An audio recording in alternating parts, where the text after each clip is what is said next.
大家好，我係註冊中醫師曾國芝，歡迎你嚟到和你健康 Talk。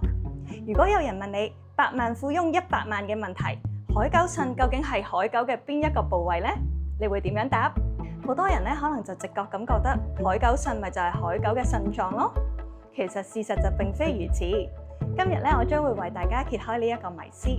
咁喺中醫嘅觀念入邊咧，腎就叫做先天之本，同我哋嘅生殖功能、發育係密切相關。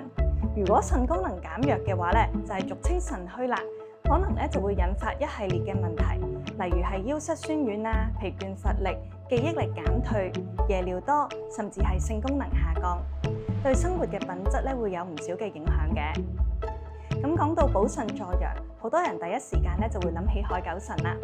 海狗腎其實係海狗雄性外生殖器嘅乾燥製品，包括咧陰莖同埋睾丸。咁佢喺中醫嘅理論入邊咧係以補腎壯陽、益精填髓嘅功效而聞名嘅，尤其適合咧一啲腎虛偏寒，導致到腰膝酸軟啊、怕冷啊，甚至係性功能下降嘅人群。咁相反啦，如果你係屬於陰虛火旺或者體質係偏熱嘅話咧，就應該避免使用。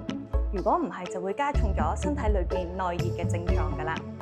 總而言之，選擇補腎助陽嘅藥材，一定咧要結合自身嘅體質特點，咁樣先至可以真正達到調理身體、提升健康嘅效果。如果想知更加多補腎嘅秘訣，記得繼續 follow我哋啦。